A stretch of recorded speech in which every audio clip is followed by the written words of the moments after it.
Hi, everyone. I'm Natalie Gawkner. This is Both Sides of the Aisle. I represent the political center and have on the political left my friend Shireen Ghorbani. Hello, friend. And to our listeners, who I also feel like are sort of friends, thanks for sticking with us. And my other good friend, John Dougal, on the right. Hey, great to be with you, too. Yeah. You know, I've been doing this program for many years at this point. I love it because of the associations. And with both of you, and I hope with our listeners, you feel this kind of affinity with us as we share thoughts and things from our perspectives. Debate and discuss. Yeah. And I know we just got through a whole series of sort of special episodes. We did get some suggestions from you of other topics you'd love to hear. We'll work on getting those in, but we'd love to know if you like those. You know, I think it's interesting to kind of bring in experts or to have people speak to something that's happening in our state. A little bit more depth. Yeah, if you like it, let us know. And if you don't, you can let us know. Too. Yeah. And if there's a topic you're interested in. Shireen and John, I kind of don't watch the news. Well, I run through the news as we go into this program. It gets you depressed. I know that. Yeah, I just get frustrated. And so let's go to Iran first. Sounds good. And Shireen, you have a connection there, but also a lot of knowledge about the place. What's going on? Yeah, so I would say I'm not as much knowledge as maybe I used to track what was happening more closely. But what is happening right now are truly historic protests that are, I think, closer than we've been in certainly my recent memory in many years to potentially toppling this regime. And it's really being driven by mass protests over the government, over, Iranians want access to the world. They are feeling, the pressures of their administration, and they have had it. So they've shut off the internet. They've shut off the internet. They are limiting phone calls inside the country. That's a crackdown. Well, you got Starlink, Elon Musk's satellite, internet access that they're trying to jam. Yeah. So. And even at that, though, my understanding is only about, a couple tens of thousands of people may have access through that. And it's a country of millions and millions of people. So most people are just really cut off, and the frustration is boiling over. Yeah. There's a movement afoot in economics where, instead of talking about GDP and sort of the macroeconomics, we talk about geonomics, which is meaning what's going on geopolitically around the world. It's just that there's so many hot spots and so many things that can go wrong, so many risky areas that it creates a lot of uncertainty and affects the economy, John. Well, and Shireen, correct me. My recollection is the last major change of government in Iran was back in, the 70s? Yeah. Jimmy Carter era? Yeah. So. I mean, yeah, and it's tough because I think people know, but that's where my dad is from. But most of my father's, I don't have a relationship with him, but most of my father's family has been out of the country since then.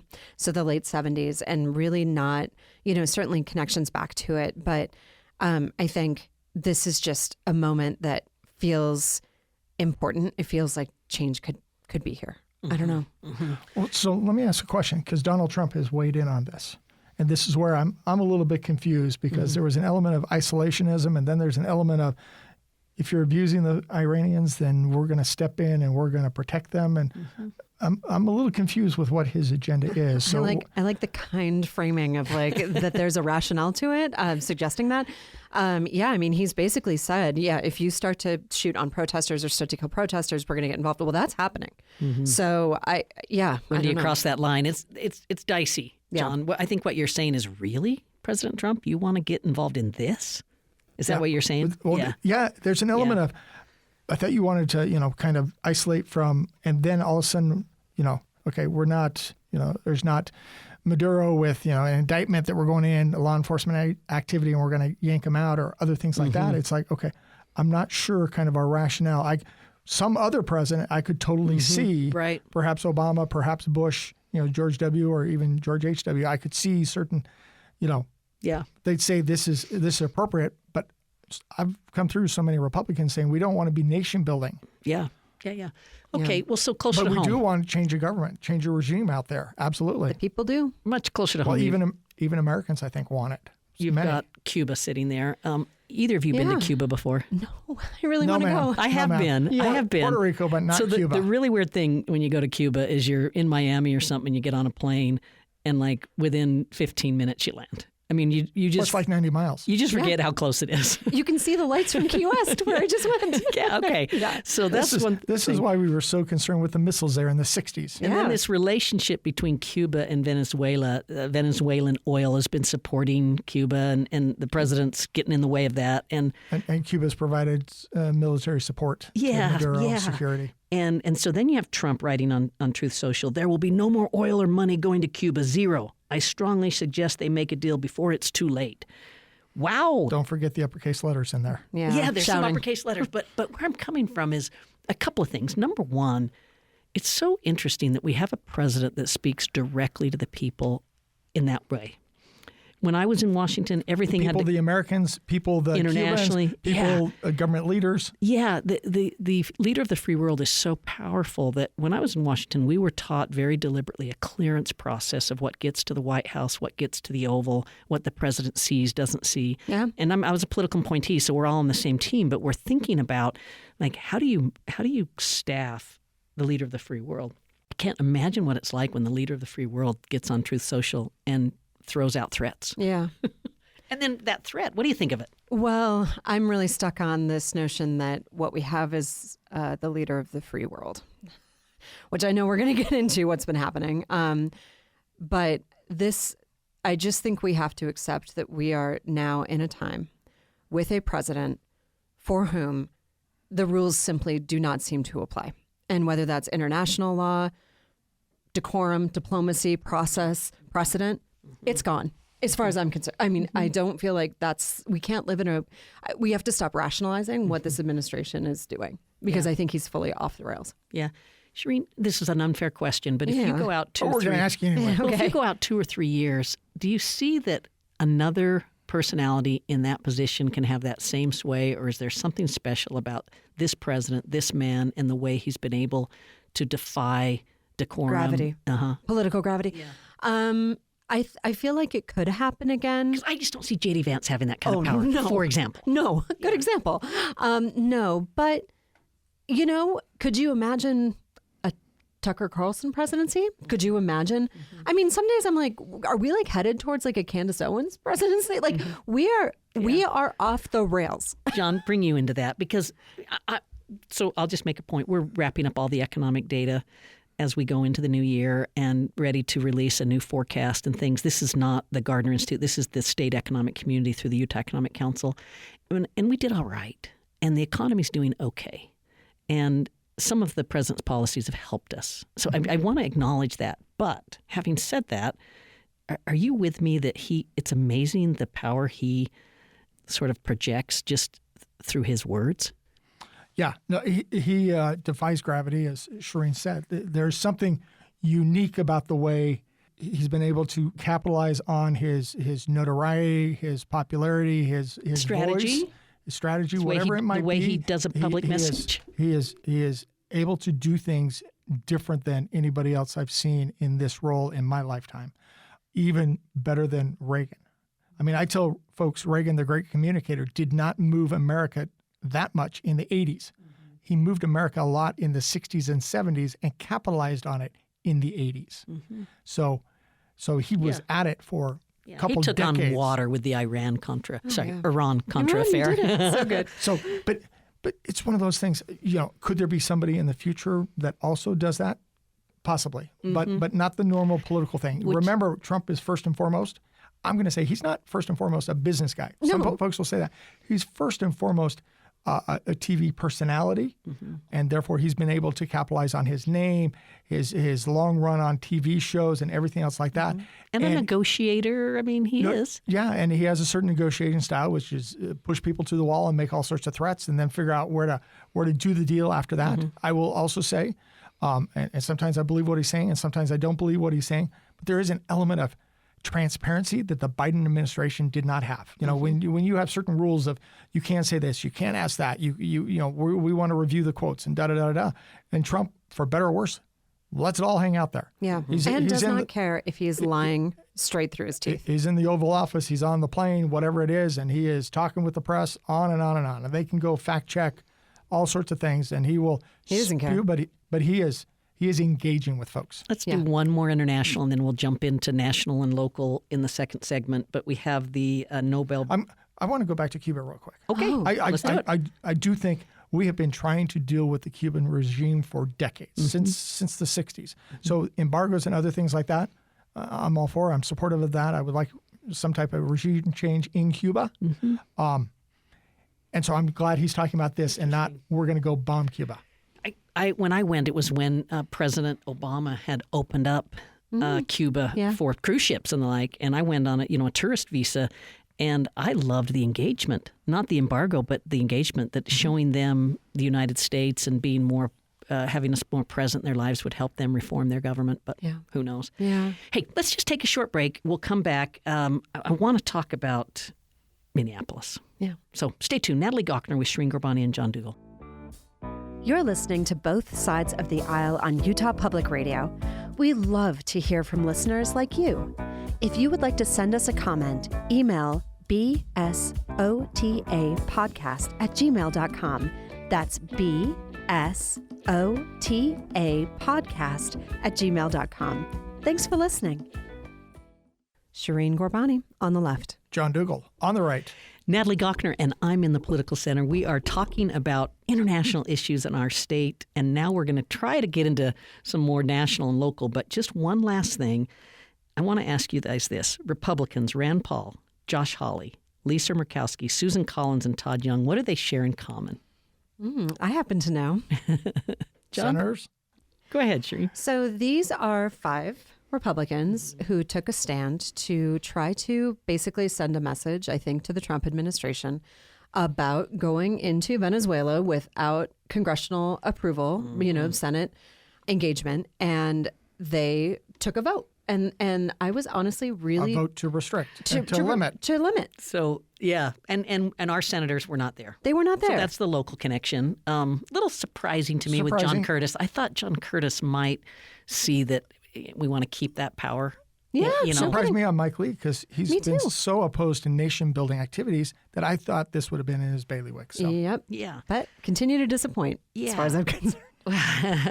So one other thing I wanted to just mention I thought was interesting. I guess when this happens, the president just says, I'm going after you in your districts. You're going against me. And Susan Collins is basically going, well, go after me and you'll get a Democrat. Yeah, fine. Yeah. It's pretty interesting. Yeah. Well, and I'm not surprised with Rand Paul on the list, nor Murkowski, nor Collins. I don't know Todd Young, but Josh Hawley actually surprised me being on this list. Yeah, he's doing more and more of this. Out. He's doing more and more of this. And that's not always a good thing. No. Basically all of our listeners will know the name George Floyd. It just is the way it happens. People are now going to know the name Renee Good. Yeah. And this is this tragic, tragic situation where ICE officers basically shot her in the head through her windshield as she was blocking a street. There's so many ways to go at this angle, but I did watch on Sunday State of the Union where Jake Tapper had an interview with our Homeland Security Secretary, Kristi Noem. I encourage our listeners to go watch that. It's a pretty balanced treatment where a reporter's asking hard questions and Kristi Noem, Secretary Noem, is giving the administration's point of view. Can you guys comment on what you're seeing there? I'll just say I watched that interview, and it is a nationwide gaslighting effort, and it started the moment it happened, where Secretary Noem came out with just a blatant falsehood. I mean, said these ICE officers were stuck in the snow, which was not true. So her description of the events were false from the beginning. But it doesn't matter because this she was off calling them domestic terrorists, and came to conclusions before an investigation. We have so misused this word and stuff, and it's like, okay, we had this incident. Let's talk about the facts of the incident, but don't blow it out of proportion. Yeah.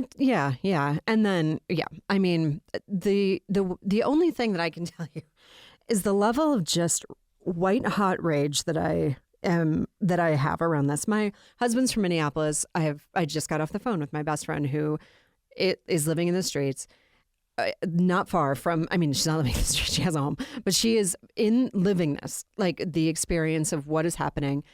She said that, she's got 2 kids. Her youngest is in 1st grade. The Hispanic kids are no longer coming to school. Her young child is afraid to get on the bus because the bus driver is a person of color, and he's afraid that person's going to get yanked out of the bus. And then what happens if you have not listened to, I mean, I think watch this Noam interview. It's wild. But if you are interested, I would actually really direct you to this week, The Daily interviewed the police chief of Minneapolis, who has really done incredible work to try to rebuild trust in a community where George Floyd was murdered.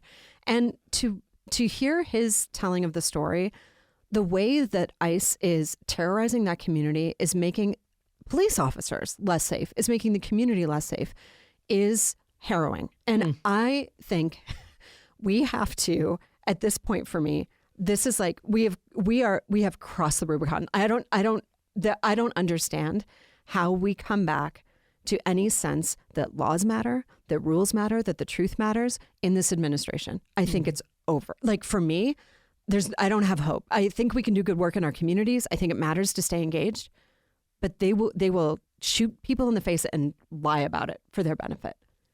So, John, you've been a good listener here. I have been a good listener. So I'm going to back us up. Let's go back to when Joe Biden was president, and we had mayhem at the border. Okay, so a bunch of this is the result of mismanagement of immigration at the border during the Biden administration. Going back even further, you look at the data; it's really hard to contest that. Yeah, and a bunch of this is the Daily did a report on how Biden lost, control of the whole narrative when it came to that, and just. Sure.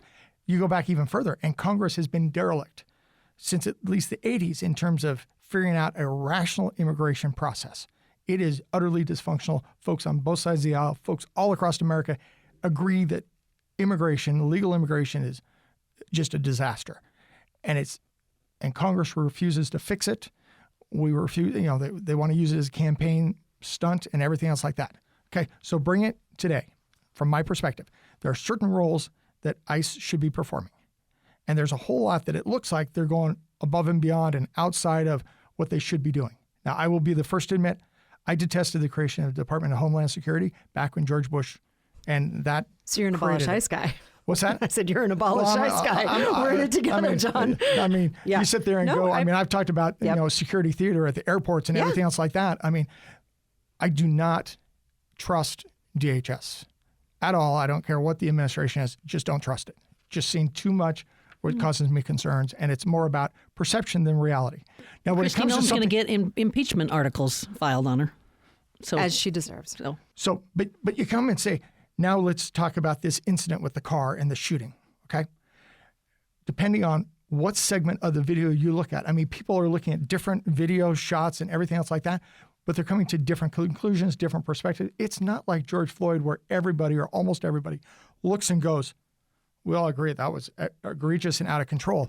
We're getting folks that are getting different perspectives. And I told my wife, if you look at this segment of the video, I think what's going to happen is it's going to exonerate the officer because a reasonable officer could feel that their life is in threat when a car is going towards them. If you look at this part of the video, she's steering away. Mm-hmm. But for me, in my discussion with my wife, it came back to, what is she even doing in the middle of the road? Why is the officer in front of the car? Why which is the a officer safety? in front of the car? All sorts of things that it's like, it seems like there's problems on both, people, and I don't understand the broader sense of what was going on. To me, I said, there's something more that is not part of these videos that I'm not seeing that led to this engagement that day. And it's horrific, it's tragic, but I don't know what I'm missing. Right. Well, what you're missing, I'll just say, like, what you are missing, I'm hoping you're seeing this, but they are absolutely yanking people out of vehicles. The story the chief of police tells is that they're even taking people out of vehicles. Those vehicles now leaving the vehicles in the middle of the road. Not even in park. They're like, the kind of chaos that's being created here is the point. The terror is the point. Minneapolis was not having a violent crime problem driven by immigrants. It just wasn't. That's a lie. And it is like beyond comprehension to me that how do we stop this? How do we possibly stop this? I always go back. I'm a moderate, and I always go back to the overreach. There was overreach with an open border during the Biden administration. There's overreach right now trying to pull these, pull it back. Undocumented people, away from our society. Kate, there's also an interesting story emerging where the Clintons. Okay. Bill and Hillary Clinton. Turn. I just have to say one more thing about it. I just want to say to people, as frustrated as I may sound, please do not give up hope.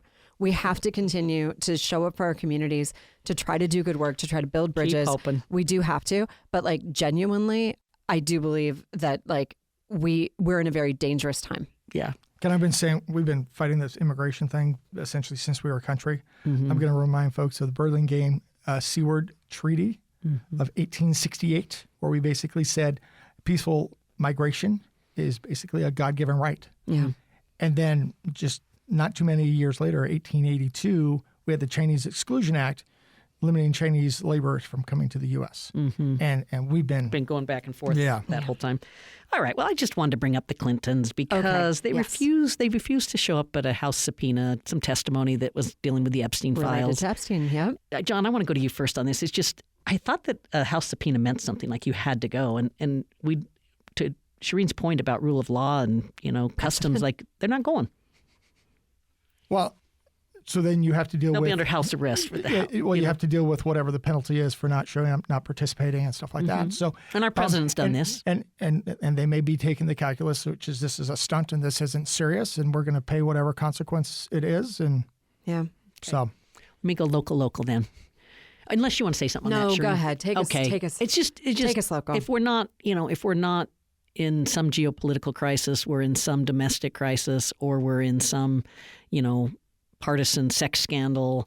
Yeah. I had to talk to a group of leaders today in the state, and I just wanted them to just understand some of the hardship that we feel. So we right now, and we have a pretty good economy, relatively speaking, but we have 66,000 Utahns who are unemployed.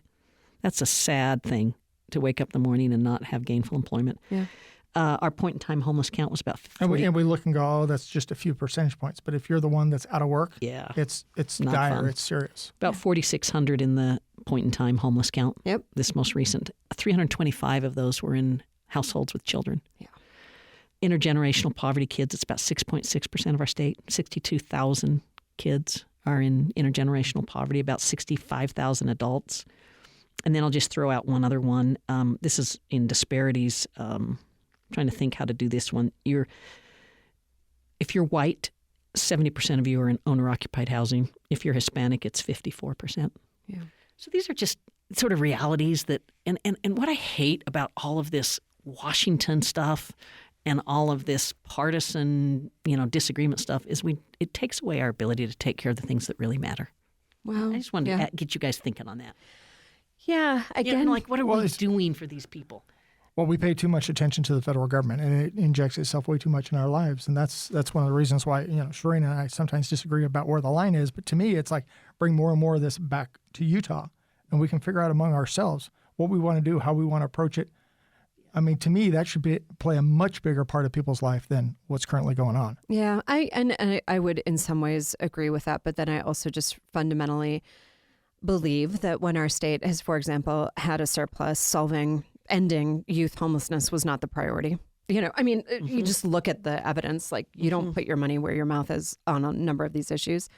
I just have to say, I think this for me continues to feel one of the things that I love about Utah is that I do think those numbers, while heartbreaking, the reality of that is deeply detrimental to those individuals. And then there are, fall-on effects from that reach into society, into schools, into hospitals, all of that. That is a problem that is small enough that if we really wanted to, we could fix it. So we have a governor that's proposing bell-to-bell ban on cell phones in schools. There's a group of community leaders, lots of mothers actually, trying to fight for third grade reading proficiency. Yeah. These are things we need to be doing. We need to be doing. And I will say the Policy Project, who's taken on a number of interesting issues, is really focusing on affordability. What does it mean to create a Utah where people can afford to have the families they want to have? That's exciting. Yeah. Meanwhile, Mr. John, we have yes, ma'am. We have 37,309 signatures so far of the 140 plus required to repeal Proposition 4. Okay, so it's a slow process. Yeah. Remind me the this deadline? This is the Better Boundaries Initiative. It might be Valentine's Day. This is to repeal Prop 4. Yeah. So Valentine's Day, so I think it's right around there. Pushing essentially a month out, so we're about 25% and a month out. We also have now, Republican lawmakers have filed their notice of their intent to appeal Judge Gibson's ruling. So that's playing out. That will happen over the next several weeks. Should have final ruling, and so they Any appealed. predictions there? I hope that the court will give serious attention to their appeal. I believe there's aspects of what the judge did that she overstepped from my perspective, what is her constitutional bounds, especially when it came not necessarily striking down the map, but if you will, adopting a new map. I think that was where she overstepped, and so I have personal concerns So, there. Shireen, we've got about 30 seconds. We're off to an interesting start in 2026. We're off to an interesting start. I'll say this legislature will do everything they can to keep the power out of the hands of the people. And what do you think the theme will be? I think the theme will be power out of the hands of the people. And you, John? Because I think the theme's going to be affordability. I think you're going to see a lot of interest in helping Utahns that are I'm struggling. going to say re-election. The realist. All right. Well, great discussion Yes. with both of you. Shireen Gorbani, John Dougal, Natalie Gochner. Programs produced by Anthony Scoma. Thanks, everybody, for listening, and let's make 2026 a great year.